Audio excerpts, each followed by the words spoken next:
Avez-vous commencé les négociations avec les partis d'opposition concernant un possible non pour le rapporteur? Absolument, c'est important de parler avec toutes les autres partis et on a reçu beaucoup de suggestions pour des personnes potentielles pour l'opposition mais il n'y a pas un choix déjà. Est-ce que vous avez un échéancier? Pardon? Est-ce que vous avez un échéancier de quand exactement vous voulez avoir cette personne? Oui, c'est pas mon choix, évidemment, c'est avec mon poste, mais je pense que c'est tellement utile qu'il y a beaucoup de personnes qui avoir les suggestions et alors il y a des personnes qui offrent des personnes qui est potentiellement bon pour l'opposition et ça c'est bon. Est-ce que j'en comprends, mais juste une dernière, what concerns do you have about the apparent leak of an NSI COP report since you're the minister responsible for that? Well, I'm deeply concerned that classified information in this country would be treated with such carelessness. We are in a very challenging time in this world. We have despots who would seek to do us harm, and we work very closely with our Five Eyes allies to protect classified information in order for us to be able to share that information, in order for us to be able to work with other countries to protect Canadians, and frankly to protect the people who do very sensitive work in the intelligence community, protect not only that intelligence but their lives. They have to be assured that intelligence information is protected. Have you asked the NSI COP to investigate the source of that leak? My understanding is they are doing that. I know that they've released a statement on it. I think that we have to... They didn't say that.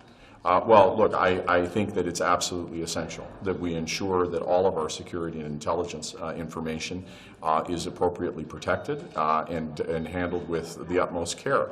One of the things that we did... So you want to see an investigation? What I want to see is that, I'll go back to where we were.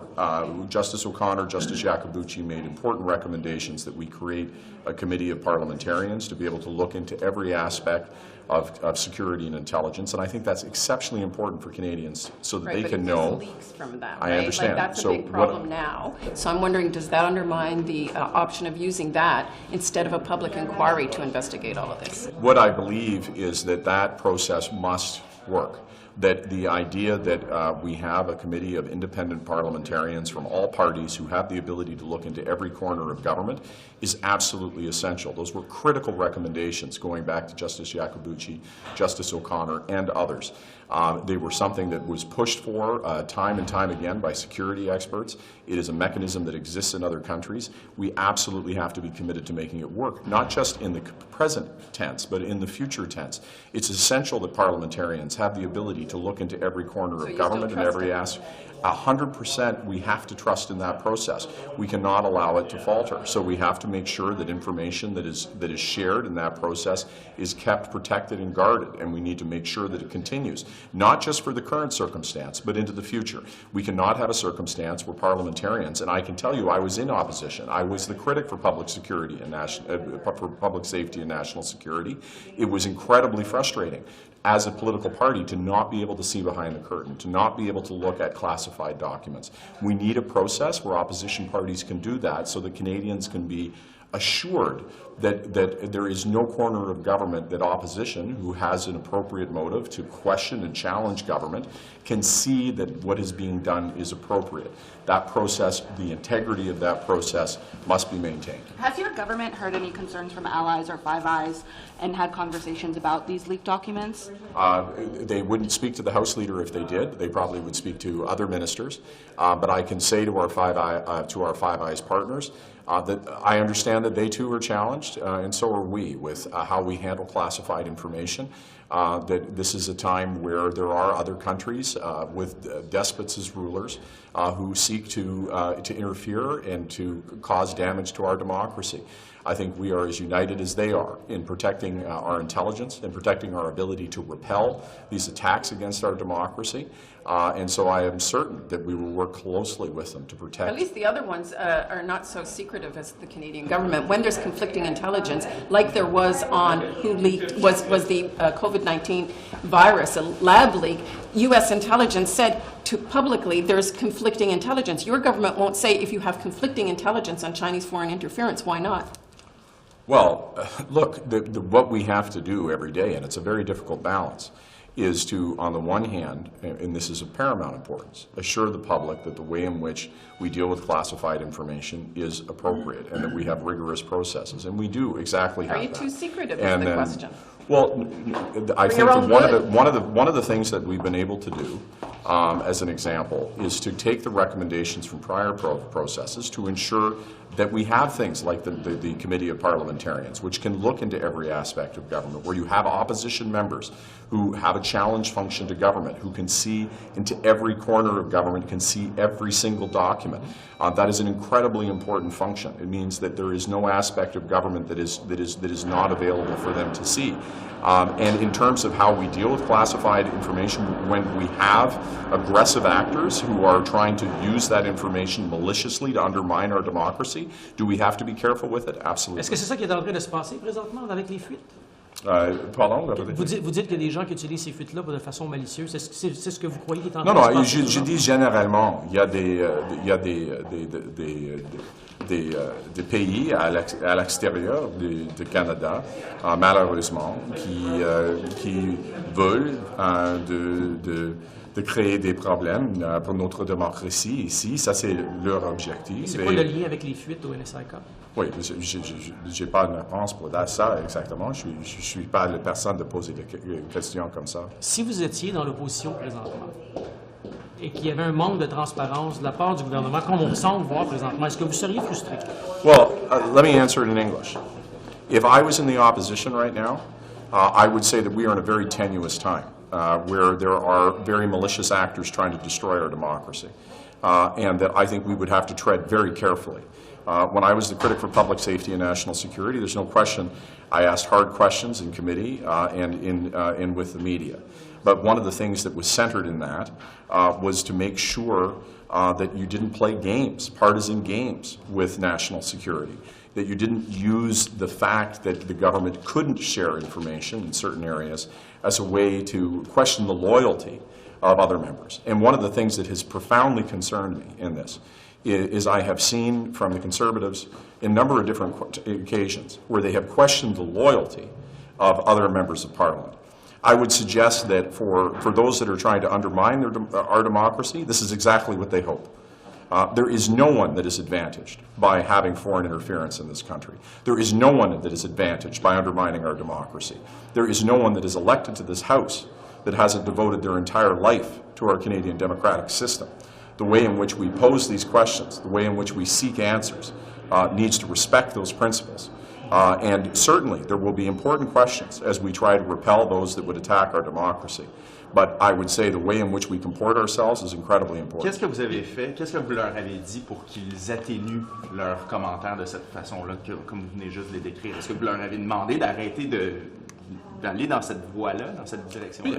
Quand je parle avec mon homologue dans l'autre partie, j'explique clairement que c'est important de protéger notre sécurité publique, absolument, mais aussi de ne pas créer des aspersions, des mauvaises informations ou de créer des idées qu'il y a des personnes qui n'étaient pas fidèles de leur pays.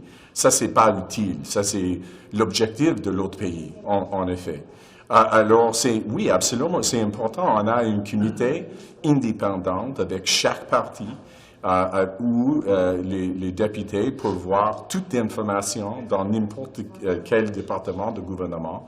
Et on doit continuer avec prudence de s'assurer qu'on peut vérifier la situation et protéger notre pays. On sent les frustrations. Is Paul really saying that Trudeau's disloyal, or is he just asking tough questions here? Like, you're allowed to do that. Absolutely. And I stood up and I asked tough questions. But there is the idea, and it hasn't been intimated, it has been pretty much directly said, that the inference that the Prime Minister would allow or look the other way when foreign interference is happening and to his personal benefit is a repugnant idea.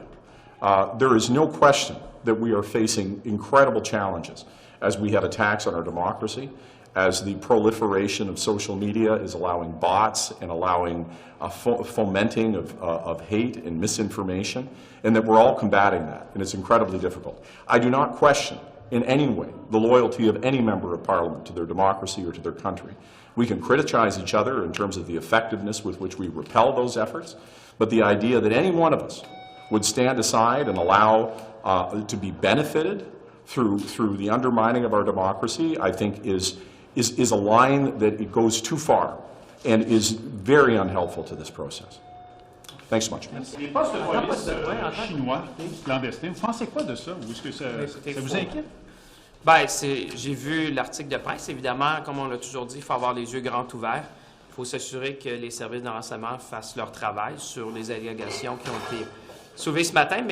Mais tout ça, ça dit qu'il faut être vigilant. Moi, je pense que c'est le mot, c'est la vigilance face à ce mouvement-là qu'on voit de l'interférence étrangère. C'est pour ça qu'on a pris plusieurs mesures. Vous l'avez vu en matière de recherche. On l'a fait aussi au niveau des minéraux critiques quand on a dit qu'on allait protéger nos ressources naturelles. Alors moi, je pense, écoutez, dans un moment comme ça dans l'histoire, c'est la vigilance. Alors, on va laisser les autorités faire le travail. Avec tout ce qui sort, il y a beaucoup de gens qui se demandent si le Canada n'est pas trop mou envers la Chine. Moi, je vous dirais... pas le temps d'expulser des diplomates, faire quelque chose. Moi, je vous dirais que c'est beaucoup... Tu sais, vous savez, si vous regardez dans les pays alliés, quand même, le Canada a pris plusieurs positions. Quand vous voyez en matière de sécurité de la recherche, je vous dirais que le Canada est probablement un des pays au monde avec les normes les plus sévères pour protéger justement la propriété intellectuelle, pour protéger les connaissances qui sont développées chez nous. Quand vous regardez au niveau des minéraux critiques, vous savez, on a pris des mesures appropriées quand on a vu, par exemple, des entreprises étatiques étrangères qui voulaient faire des investissements. Mais vous savez, c'est un processus qui est évolutif. Hein? À chaque fois, il faut prendre une posture appropriée, mais je pense que la vigilance est là et tout le monde est impliqué dans ça. Donc, on a tous une part à faire dans ce dossier-là, et c'est certainement ça qu'on fait maintenant. Merci. Comment in English, please? I was just saying that, we just need to remain vigilant, eyes wide open. The question was around, does Canada take measures? I would say yes. You've seen that on research security. You've seen that on state-owned enterprise and foreign investments. You saw recently that I blocked transactions where Chinese companies were trying to acquire a lithium mine in Canada. So I think what we need to do is to work with our Five Eyes partner allies around the world and make sure that we adopt a posture which protect the economic security, but also the national security of Canadians. That's what we're doing. Why did you yourself decide not to meet with the Chinese? D'abord, sur les postes chinois, à quel point, pour les gens de votre région, on devrait se préoccuper de ça? Bien, nous, on se fie évidemment là, aux organisations qui connaissent la situation à travers le pays. Dans ma circonscription, dans ma région, je n'ai pas entendu cet enjeu. Mais on se fie, comme d'habitude, aux forces policières. Ça vous inquiète? Pardon? Ça vous inquiète, les postes de police chinois clandestins? Bien, je pense que les Canadiens et moi-même, on est tous curieux là, de savoir davantage ce que ça veut dire. Moi, personnellement, dans ma circonscription, dans ma région, je n'ai pas entendu parler de ça. Avez-vous une entente avec Québec, là? C'est ici, ça? Une entente Sur la avec santé, Québec? oui. Bien, on a reçu une lettre de Québec il y a quelques jours. On a hâte de pouvoir en parler. Et puis, quand on regarde l'Ontario et la place du privé en santé, qu'est-ce qui vous préoccupe là-dedans? Bien, en matière de privatisation ou de privé dans la santé, il y a deux enjeux. Il y a la fourniture et il y a la tarification. La fourniture des soins, comme on sait, depuis toujours, a toujours été en partie privée et ça va continuer d'être comme ça, évidemment, au cours des prochaines années. Le paiement pour les soins, lui, doit être public. Il est absolument hors de question qu'au Canada, on demande aux gens de payer avec leur carte de crédit lorsque vient le temps d'avoir accès à des soins et services médicalement nécessaires. Et c'est ma responsabilité comme ministre de la Santé de m'assurer que ce n'est pas le cas. Avez-vous l'impression que c'est ça qui se passe en Ontario, présentement? Non. Jusqu'à maintenant, on pense que tous les ministres s'entendent sur le principe, mais sur la pratique, ça peut être autre chose. Et au cours des prochaines heures et des prochains jours, j'en aurai davantage à dire. OK, merci beaucoup. Merci beaucoup. On entend que vous êtes près d'une entente avec Québec concernant les aires protégées dans le Saguenay. Qu'est-ce que vous pouvez nous dire là-dessus? Qu'on va s'en reparler demain. Donc, qu'est-ce qu'il y a? Il faut s'entendre sur quoi pour que ça aille de l'avant? Bien, en fait, pour tout nouveau projet de conservation, il doit y avoir des consultations publiques. Bien entendu, il doit y avoir des consultations avec les peuples autochtones. Alors, c'est ce genre de choses-là qui doivent être faites avant l'annonce d'une aire de conservation ou de l'agrandissement d'une aire de conservation. Et on est rendu à quelle On est rendu à quelle étape? Ouais. Nous sommes très près. J'aurai de très bonnes nouvelles pour vous demain. On the Alberta oil sands leaks, when should Alberta's regulator have notified the federal government that there was leaks from the oil sands? Within 24 hours. Within 24 hours. Yes. And they took more than half a year. Yes. So what should happen now? Well, we need to, as I said, our systems are failing Indigenous peoples, clearly, and we need to find solutions. And I've spoken with the leadership of both the Miksukri and the ACFN in the last week, and we will work with them to find solutions, permanent solutions. Are you concerned, though, given that the regulator only notified your government after a massive spill rather than just sort of that seeping that was happening, that there are other oil sands mines that are in the same position, that there is other seeping happening or leaking happening that you don't know about? Well, it is very worrisome that for over half a year, the Alberta regulator did not communicate with Environment and Climate Change Canada, nor did they communicate with the Indigenous nations. So when I say we need to find better mechanisms, that's what I'm talking about. But do you have any assurances that this is a one-off and not a broader problem? Right now, I don't have the information to be able to answer that question. Last question. Yeah, what impact did it have on the Federal Environment Department that you were notified so late? Did it have an impact on your ability to test, on, like, what meaningful impact, how does it affect your department's investigation? Well, we can't investigate what we don't know. There are many problems with this, but we can't send enforcement officers to do water sampling if we don't know that there's a leak, and if we're not notified as per our agreement that we have to be notified within 24 hours. What are the repercussions for not notifying you? What are the repercussions for not notifying you within 24 hours? There is an active investigation by the Enforcement Branch of Environment and Climate Change Canada, and obviously when they've concluded the investigation, it will be communicated publicly. But does it show you need more proactive investigation? I forgot exactly what the comment was. Maybe you could just remind us, but were you satisfied with what you got from that? Yeah, so the member, during the course of a question from one of our members on International Women's Day, about International Women's Day, said that she deserved a participation medal in a very condescending manner, and it was hurtful, actually. You know, everybody who has a seat in this House has worked really hard to be here, and women often face extra barriers, and we've talked about that now for 8 years. As a former Minister of Status Women, I spent a lot of time with organizations like Equal Voice. Sorry, I'm catching my breath from the stairs, but Equal Voice, about how to break down the barriers for women's political participation. All of you have seen and witnessed colleagues of yours abused on Twitter, that other kinds of social media spaces. That happens to political women as well. And so to imply that her participation was, I suppose, was not reflective of true participation, you know, was really hurtful, especially on that day. In retrospect, I should have asked him to apologize to her too. You know, she was really rattled. She felt undermined and demeaned by that comment, and I wish I had asked him to apologize to her as well. But I was glad that he withdrew the comment. You know, at least it won't be in Hansard. It's a small political point, but it's important, because women need to feel that this space is safe for them to participate, especially in that room, especially in those halls. And listen, we all have different perspectives on how to create a better Canada, and part of the debate is vigorously opposing each other's perspectives. But we can do that in a way that doesn't undermine individuals. We don't have to hurl insults. We don't have to undermine or demean people. We can do that in a respectful way. Kind of on that note, later today, Canada's national soccer team, or members of Canada's national soccer team, are going to be appearing at committee to talk about the labour dispute with Soccer Canada. Do you have any thoughts on that as a former Status of Women minister?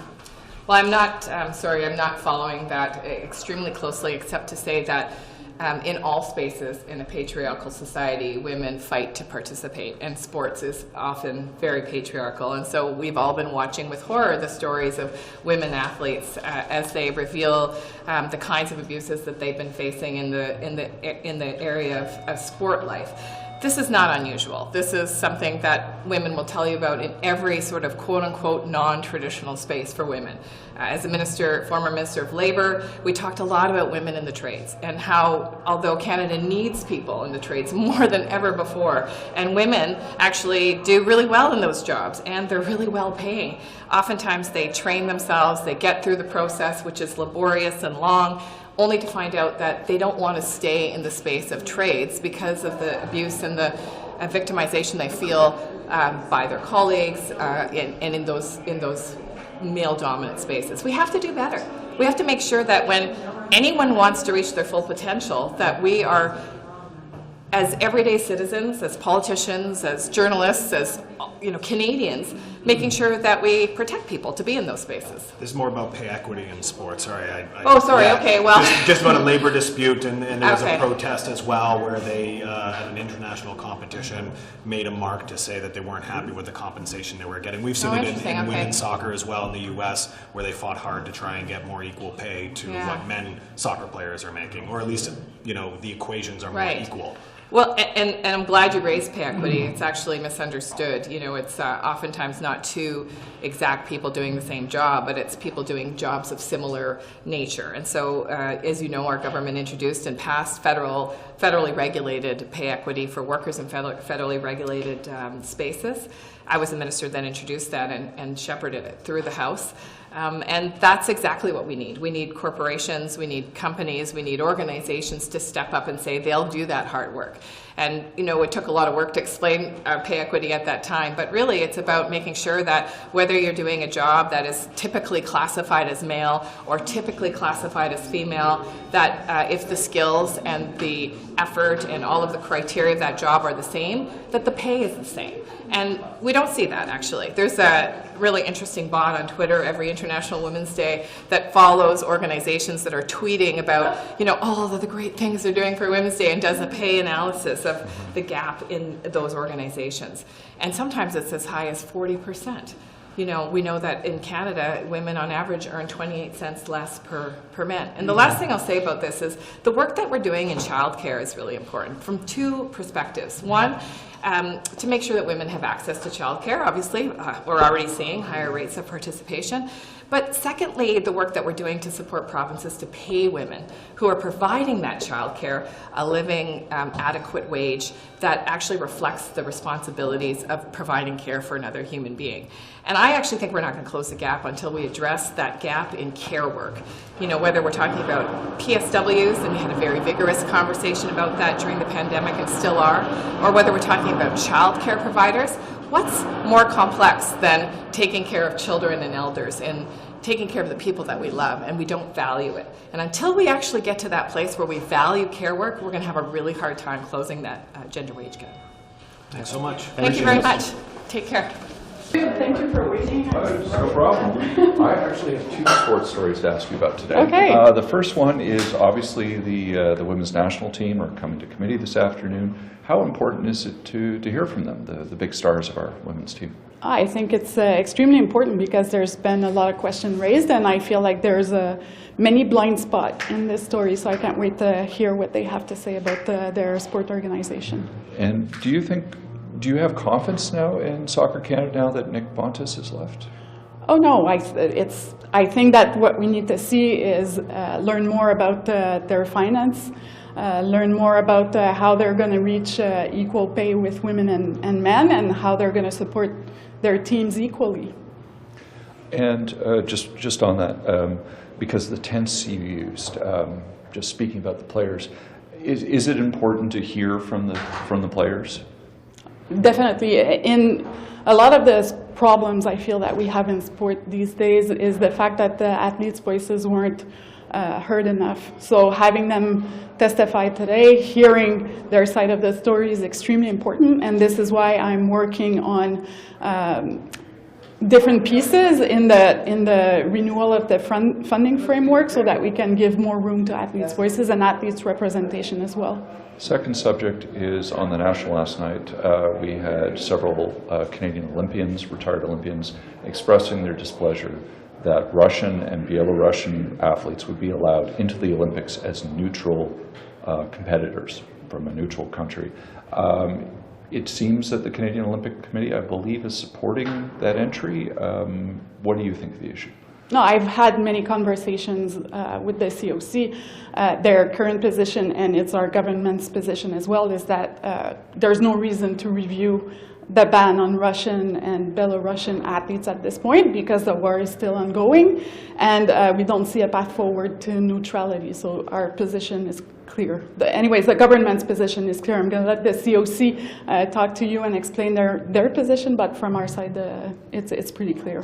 Is there a way to encourage them to change their viewpoint, either through withholding of funding or other matters?